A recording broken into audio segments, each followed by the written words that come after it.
सभी बच्चों को इस चैनल में स्वागत है। तो चलो, पहले क्या किया था हमने, रियल नंबर, तो उसका हमने सारा कुछ बेसिक समझा था। अब देखते हैं इसमें उससे रिलेटिव 15 MCQ क्वेश्चन। जिसने भी लेक्चर नंबर 1 देखा है तो कृपया करके उसको देख लीजिए। इसके बाद हम इस MCQ क्वेश्चन को करते हैं जो किसी भी कंपटीशन में या किसी भी एग्ज़ाम में आ सकते हैं। तो स्टार्ट करते हैं।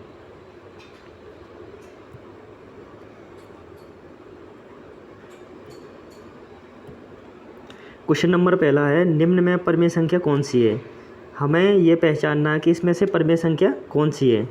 तो सबसे पहले हमें रिकॉल करते हैं कि रेशनल नंबर किसे कहते हैं। सबसे पहले हम क्या करते हैं कि रेशनल नंबर किसे कहते हैं। रेशनल नंबर, ठीक है। इसके बारे में हमने क्या बताया था कि P/Q, जिसको हम फ्रैक्शन फॉर्म में लिख सकें, जहाँ P और Q क्या होते हैं, हमारी एनी इंटीजर, कोई भी क्या हो, इंटीजर हो, और Q क्या डज नॉट इक्वल टू 0, और Q क्या नहीं होनी चाहिए, 0 नहीं होना चाहिए। अगर इस फॉर्म में किसी को भी लिख सकते हैं तो वो क्या कहलाता है, हमारा रेशनल नंबर कहलाते हैं। अगर कोई भी नंबर रेशनल नंबर नहीं है तो बाकी नंबर क्या कहलाते हैं, हमें रेशनल नंबर कहलाते हैं। तो हमें निम्न में से परमेय संख्या कौन सी है, which is a rational number. तो कौन सी रेशनल नंबर है ये हमें देखना है, ठीक है। स्टार्ट करते हैं।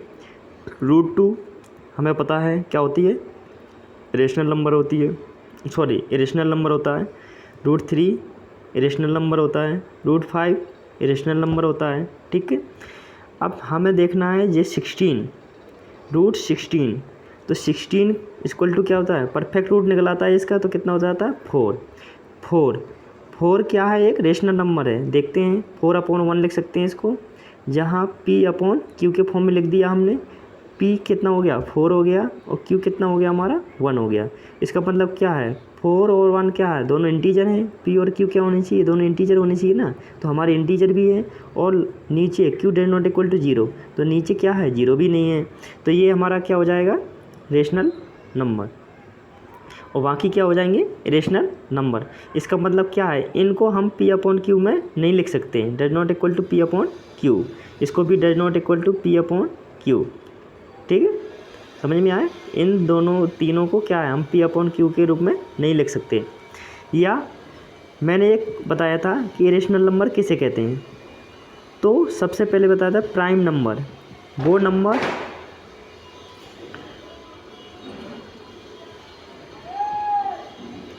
नंबर जो क्या होते हैं, खुद से डिवाइड हों और 1 से डिवाइड हों और किसी भी नंबर से डिवाइड ना हो, तो वो सारे नंबर क्या कहलाते हैं, प्राइम नंबर कहलाते हैं। क्या कहलाते हैं हमारे, प्राइम नंबर। तो प्राइम नंबर कितना होता है, 2, 3, 5, 7, 11, 13 और 17, 19 सो ऑन, ठीक। ये सारे नंबर क्या कहलाते हैं, हमारे प्राइम नंबर हैं।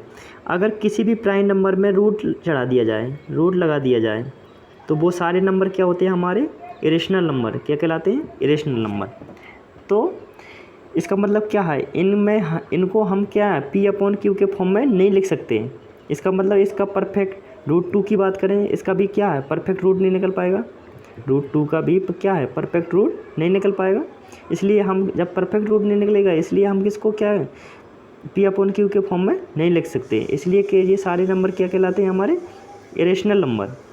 क्या कहलाते हैं, इरेशनल नंबर, मतलब अपरमेय संख्याएं। और बाकी ये क्या हैं, जिसको हम P/Q के रूप फॉर्म में लिख दें, उसे क्या कहते हैं हम, परमेय संख्याएं, ठीक। Next question.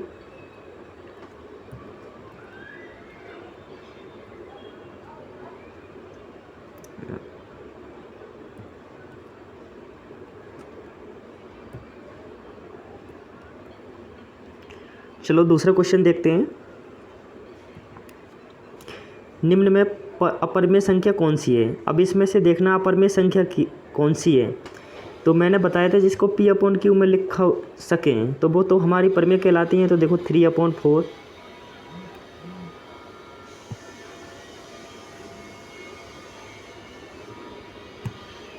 यहाँ 3/4,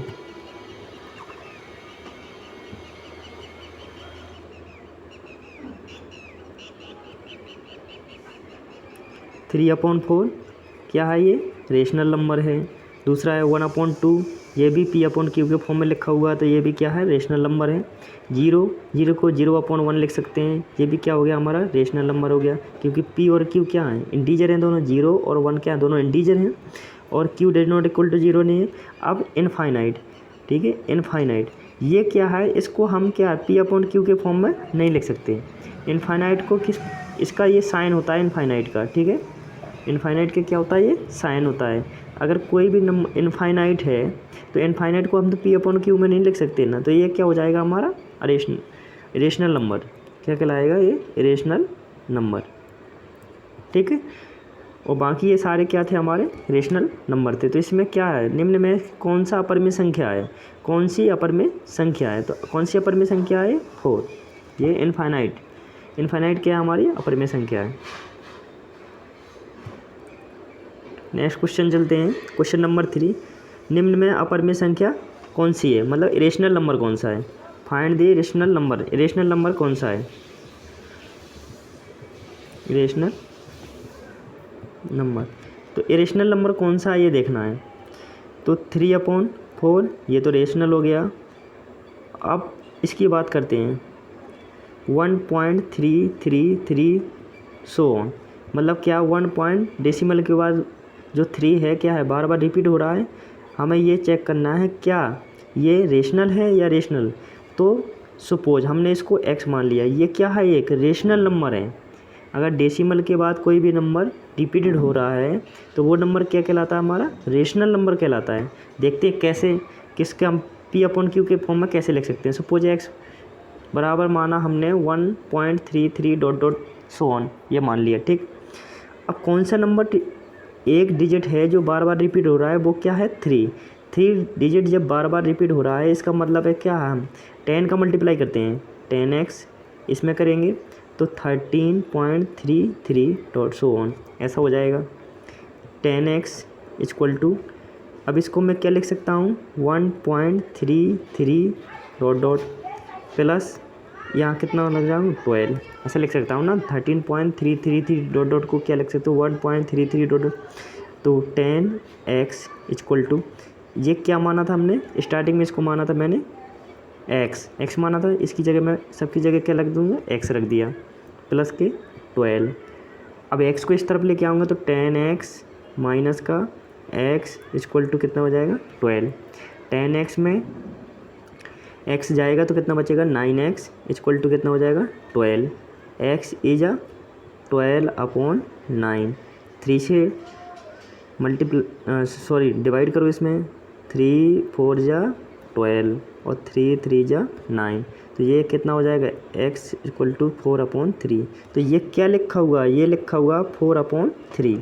तो ये हमारा क्या है, ये तो रेशनल नंबर हो गया ना, P/Q के फॉर्म में लिख दिया, तो ये भी क्या है, हमारा रेशनल नंबर है। ये ऑब्वियसली पहले ही से रेशनल नंबर था। अब इन दोनों में से चेक करना है, तो √144 मतलब 144, √144, इसका तो क्या परफेक्ट रूट निकल आता है, कितना है, 12 आ गया। तो ये भी क्या है, 12/1 लिख सकते हैं, तो P/Q के फॉर्म में लिख दिया। तो ये सारे 3 नंबर क्या है, हमारे रेशनल नंबर हैं। बट ये नंबर जो √73 क्या है, इरेशनल नंबर है। क्योंकि 73 क्या है, एक प्राइम नंबर है। 73 क्या है, एक प्राइम नंबर, इसलिए ये नंबर क्या हो गया हमारा, ये नंबर क्या हो गया हमारा, इरेशनल नंबर, ठीक है। अगले क्वेश्चन में चलते हैं, क्वेश्चन नंबर 4, निम्न में परमेय संख्या कौन सी है, तो रेशनल नंबर बताना है। तो रेशनल नंबर मैंने बताया था, रेशनल नंबर बताना है, तो यहाँ पर पाई इरेशनल है, ई फॉर एक्सपोनेंशियल सीरीज ये भी इरेशनल नंबर है, √2 ये भी इरेशनल नंबर है। तो ये तीनों क्या हो गया हमारे इरेशनल नंबर, ये और ये। और जो तीसरा क्या है, जीरो क्या है हमारा, जीरो को क्या लिख सकते हैं, 0/1, तो क्या होता है, P/Q के फॉर्म में लिख दिया, जहाँ P और Q क्या है, इंटीजर हैं, और Q does not equal to 0। अतः क्या है, ये जो हमारा तीसरा है वो आंसर सही हो जाएगा। ये क्या हो जाएगा हमारा, रेशनल नंबर, क्या हो जाएगा, रेशनल नंबर हो जाएगा, ये परमेय संख्या। चलो नेक्स्ट क्वेश्चन में चलते हैं, निम्न में परिमेय संख्या कौन सी है? निम्न में परिमेय संख्या रेशनल नंबर बताना है। क्या बताना है? रेशनल नंबर कौन सा है? रूट 80 का एलसीएम लेते हैं 40, फिर इस यहाँ के जाएगा 20, फिर यहाँ कितना हो जाएगा 10, 2 से करेंगे कितना हो जाएगा 5 से करेंगे 1। अब दो के जोड़े बनाएंगे, कितना निकल आएगा यहाँ पर 2 × 2 और रूट कितना हो जाएगा 5, ये हो जाएगा 4√5। ठीक है, तो देखो अभी इसका परफेक्ट रूट नहीं निकला।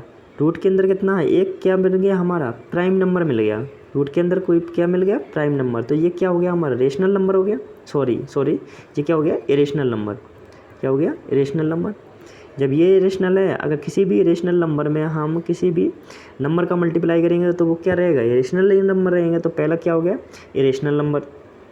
तो ये क्वेश्चन नहीं हो सकता। 40 की बात करेंगे, 40 का फिर एलसीएम लेंगे 20, फिर 2 से करेंगे 10, फिर 2 से करेंगे 5 से करेंगे 1। तो ये हो गया 2√10। ठीक है, 10 को क्या लिख सकते हो? 2√5 × √2। तो देखो √5 और √2 क्या प्राइम नंबर है और रूट चढ़ा हुआ है, तो ये क्या हो गया? Irrational number. तो ये भी नहीं हो सकता, सेकंड भी गलत है। अब 30 को क्या लिख सकते हैं? √30। 30 का क्या होता है? 2 × इसके फैक्टर देखेंगे 2 × 3√5। ठीक है, यही होता है ना इसमें रूट 6 5। ठीक, तो देखो इसमें क्या करें? सेपरेट कर सकते हैं रूट को। √2 × √3 × √5। देखो ये √2 भी प्राइम नंबर है, √3 भी प्राइम नंबर है और √5 भी क्या है? प्राइम नंबर है। तो ये दोनों क्या होंगे? तीनों रेशनल नंबर। तो ये भी क्या हो गया? Irrational number. तो ये 64 का रूट परफेक्ट रूट निकल आता है 8 निकल आया। तो ये क्या हो गया हमारा? प्राइम। ये क्या हो गया? Sorry, rational number. ये क्या हो गया हमारा? Rational number. ठीक है, नेक्स्ट क्वेश्चन में चलते हैं। निम्न में अपरिमेय संख्या कौन सी है? निम्न में अपरिमेय संख्या बतानी है कौन सी है। हुए जैसे पहला क्या हो गया हमारा? पहला परिमेय है, दूसरा भी परिमेय है, तीसरा भी परिमेय है। तो ये जो क्वेश्चन √6 को क्या लिख सकते हो? 2 × 3। तो यहाँ क्या लिख सकते हो? √2 × √3। तो √3 और तो ये सारा क्या हो गया हमारे? Irrational number. तो √2 इरेशनल नंबर है, √3 भी इरेशनल नंबर है। ठीक है, तो ये दोनों क्या हो गया? ये हो गया हमारा इरेशनल नंबर। नेक्स्ट क्वेश्चन में चलते हैं। यदि SCF 2,5 SCF 1 है, जैसे कोई दो नंबर हैं उनका SCF कितना है? 1 है। ठीक है, तो LCM निकालना है उन दोनों नंबर का। तो हम जानते हैं कि first number into second number equal to क्या होता है? SCF into LCM। ठीक, फर्स्ट नंबर हमारा कितना है? 2 दिया है, सेकेंड नंबर कितना दिया है? 5। उन दोनों नंबर का SCF हमारा ये दिया है 1 रख देंगे इंटू LCM। ठीक है, निकालना है। तो LCM निकालेंगे तो इसको मल्टीप्लाई में है तो क्या में जाएगा? डिवाइड में। 2 = 2 × 5/1। तो ये हो जाएगा 10/1, ये 10। तो कितना आ गया आंसर? 10 आ गया। तो कितना है इसका आंसर? हो जाएगा 10। नेक्स्ट क्वेश्चन देखते हैं। 144 की अभाज्य गुणनखंडों में 2 की घात ज्ञात कीजिए। ठीक है, इसके अभाज्य गुणनखंड निकाल लें कि इस अभाज्य गुणनखंड में कितने की घात निकालनी है? 2 की घात क्या होगी? तो प्राइम फैक्टर निकालना है इसमें और पावर ऑफ 2, उसमें पावर ऑफ 2 की पावर क्या है? ठीक है, तो इसके प्राइम फैक्टर के लिए 144 का हम क्या लेना पड़ेगा? एलसीएम लेते हैं। ठीक है, 2 से देंगे, 2 7 जा 14 और 2 2 जा 4। तो 2 से डिवाइड करेंगे, 2 3 जा 6, 7 में से 6 जाएगा, 1 बचेगा, 1 कैरी आ जाएगा, 12 हो जाएगा। 2 6 जा 12। फिर 2 से करेंगे 1 और 8 18। फिर 2 से करेंगे 9। फिर यहाँ करेंगे 3 से 3, यहाँ करेंगे 1। ठीक है, अब देखते हैं 144। ठीक है, 144 इसका मतलब क्या होगा? 2 × 2 × 2, ये फैक्टर हो गए ना सारे। 2 2 4, हाँ तो 4 इंटू 3 इंटू 3, तो देखें कितने 2 हैं, 4 है ना, तो 2 की पावर 4 इंटू 3 की पावर 2, तो 144 के अभाज्य गुणनफल 9 में 2 की घात क्या होगी, तो 2 की घात क्या है 4, आंसर नंबर 1। ठीक है, नेक्स्ट क्वेश्चन देखते हैं। नेक्स्ट क्वेश्चन देखते हैं, दो संख्याओं का लघुत्तम समापवर्तक 12 है, दो संख्याओं का HCF, 2 नंबर का HCF कितना है हमारा दिया है, सॉरी HCF LCM दिया है, LCM कितना दिया है, LCM दो संख्याओं का लघुत्तम समापवर्तक 12 है, तो LCM कितना दिया है 12। निम्न संख्या में कौन सी संख्या इनका महत्तम समापवर्तक नहीं होगी, ठीक है, ये दो संख्या को लघुत्तम LCM दिया है भाई, LCM दिया है 1200।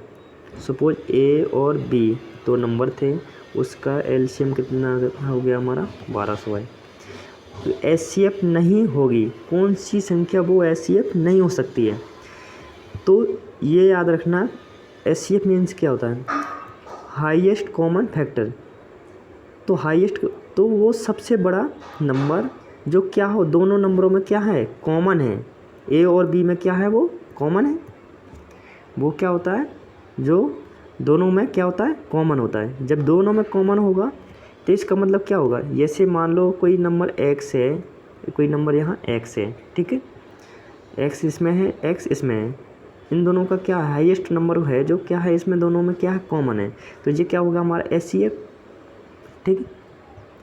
जब HCF होगा तो देखो A into B equal to 12/x, मतलब क्या होना चाहिए 1200 में किसका भाग जाएगा, उस HCF का भाग जाएगा, 1200 में किसका भाग जाएगा, उस HCF का भाग जाना चाहिए। सपोज 600 है इसमें जा रहा है, तो ये हो सकता है HCF। कौन सी संख्या इसका महत्तम समावर्तक नहीं होगी, हो सकती है 600 हो सकती है, 500 नहीं जा रहा तो ये नहीं हो सकती, 400 का भाग इसमें जा रहा है तो ये हो सकती है, और 200 का भाग 1200 में जा रहा है तो ये हो सकती है। तो पहला हो सकता है, दूसरा हो सकता है, तीसरा हो सकता है, लेकिन 500 नहीं हो सकता क्योंकि 500 का भाग इसमें नहीं जाता, तो महत्तम समावर्तक कौन सी नहीं हो सकती, 500 नहीं हो सकती, ठीक। चलो नेक्स्ट क्वेश्चन देखते हैं।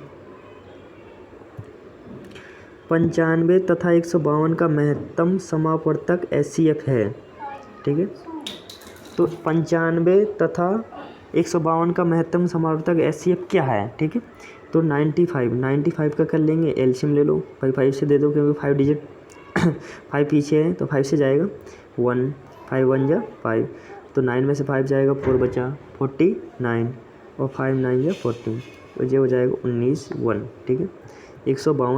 152 में करेंगे 2 से करेंगे 7 और 6, फिर 2 से करेंगे 3 8, फिर 2 से करेंगे 1 9, ठीक है, फिर 19 से करेंगे 1, तो कौन सा HCF है, तो जो फैक्टर दोनों में मिलता हो, जो क्या होता है जो फैक्टर दोनों में मिलता हो, तो ये फैक्टर दोनों में मिल रहा है ना 19,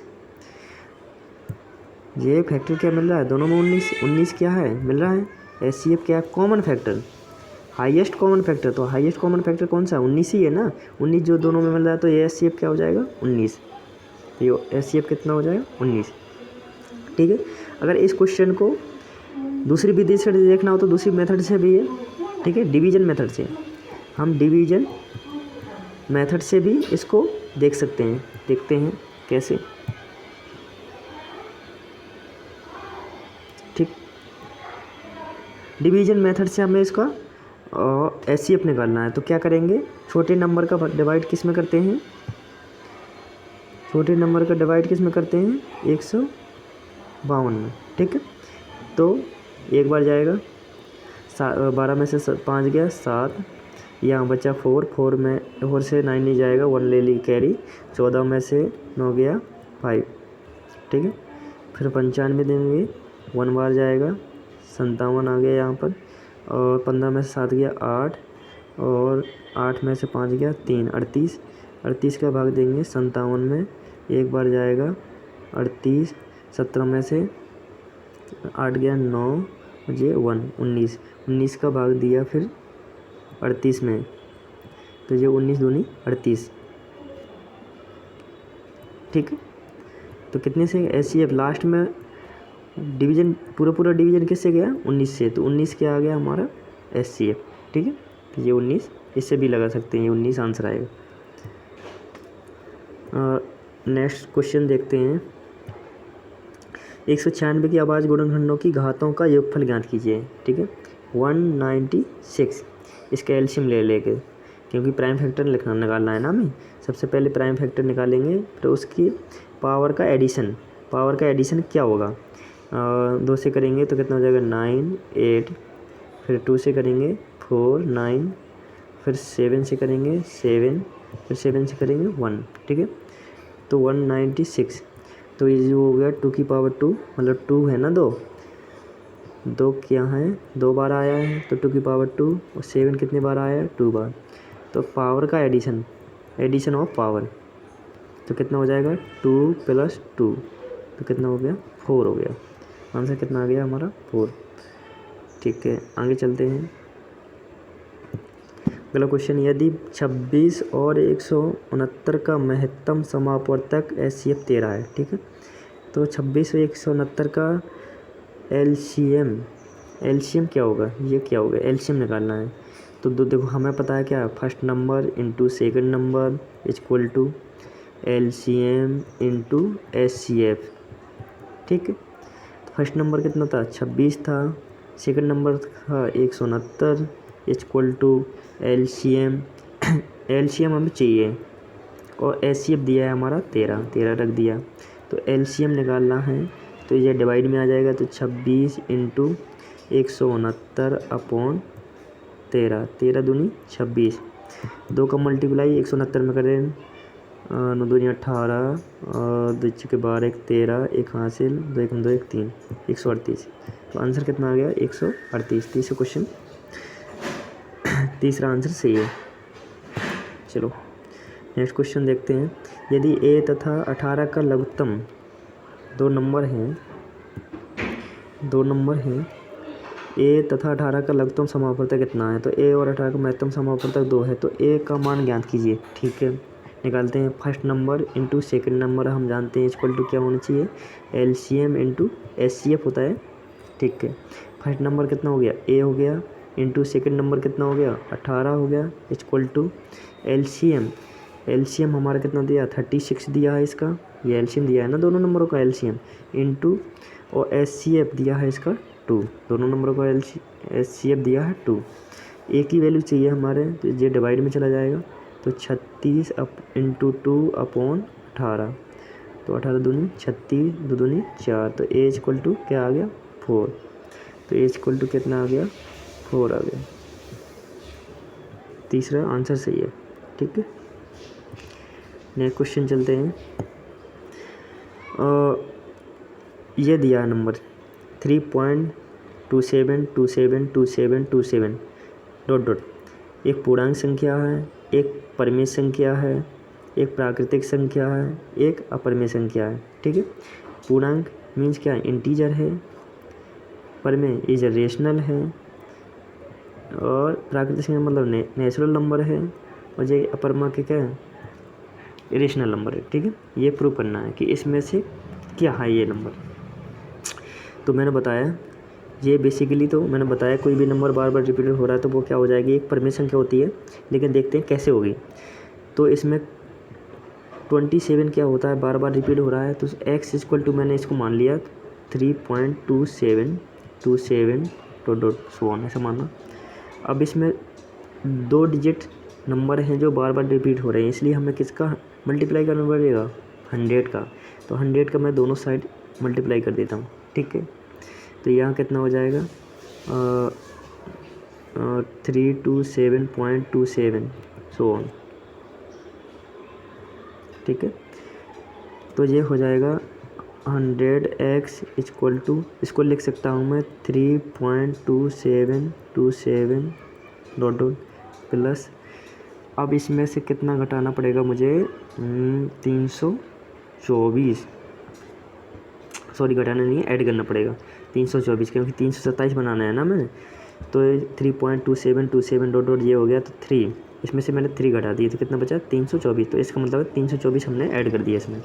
ये हो जाएगा 100x इक्वल टू, इसको फिर से x रख देते हैं, प्लस 324, ये हो जाएगा 99x इक्वल टू 324। तो x ये जा 324 अपॉन कितना हो जाएगा 99। ठीक है, ठीक। तो कितना आ गया x इक्वल टू आ गया हमारा, x इक्वल टू आ गया 324 अपॉन 99। 3 का डिवाइड कर सकते हैं इसमें, 3 इसमें 108, फिर 3 से कर सकते हैं 1 यहाँ कितना देते हैं ये 18, तो ये हो जाएगा 36 अपॉन 11। ये आ गया 36 अपॉन 11। बेसिकली ये लिखा क्या हुआ है 36 अपॉन 11 लिखा हुआ है, ये 36 अपॉन 11 लिखा हुआ है इसका पूरा। ठीक है, ये बेसिक क्या लिखा हुआ है 36 अपॉन 11। तो ये क्या हो गया हमारा पी अपॉन क्यू के फॉर्म में हो गई ना, तो इसलिए क्या हो गया रेशनल नंबर हो गया। ठीक है, तो ये क्या है हमारा रेशनल नंबर है। ठीक है, क्या है ये रेशनल नंबर। नेक्स्ट क्वेश्चन चलते हैं। बहुत अच्छा क्वेश्चन है, बोर्ड एग्जाम में बहुत बार देखा गया है। यदि दो धनात्मक पूर्णांक a तथा b को, मतलब दो धनात्मक पूर्णांक a बराबर p क्यू स्क्वायर तथा b बराबर p स्क्वायर क्यू के रूप में लिखा जाता है, जबकि p क्यू अभाज्य संख्याएं हैं, तो a और b का लघुत्तम समापवर्तक क्या होगा। ठीक है, सपोज a बराबर किसको लिखा जाता है p क्यू का स्क्वायर, b बराबर कितना है p स्क्वायर क्यू, इस फॉर्म में लिखा जाता है। तो इसको क्या लिख सकते हैं p इंटू क्यू, इसको लिख सकते हैं p इंटू क्यू। ठीक है, हमें क्या निकालना है इसका एलसीएम निकालना है ना, एलसीएम a और b का। तो क्या होता है जो कॉमन है वो तो आएंगे ही, कॉमन है जी तो क्या आएंगे मिल रहे हैं, तो p इंटू क्यू।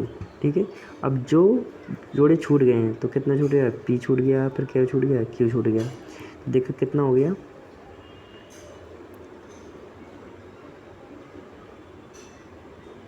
सॉरी सही है हाँ। तो p मिल गया और ये क्या मिल गया हमारा q मिल गया। ठीक है, तो p हो जाएगा p स्क्वायर, ये क्या हो गया q स्क्वायर। तो a और b का लघुत्तम समापवर्तक क्या होगा, लघुत्तम समापवर्तक क्या होगा p स्क्वायर q स्क्वायर। तो ये कितना हो गया क्वेश्चन नंबर, ये हो गया आंसर नंबर 4। ठीक है, तो सभी स्टूडेंट को पसंद आया तो मेरा चैनल सब्सक्राइब कीजिए और लाइक कीजिए और ज़्यादा से ज़्यादा दोस्तों को शेयर कीजिए। धन्यवाद।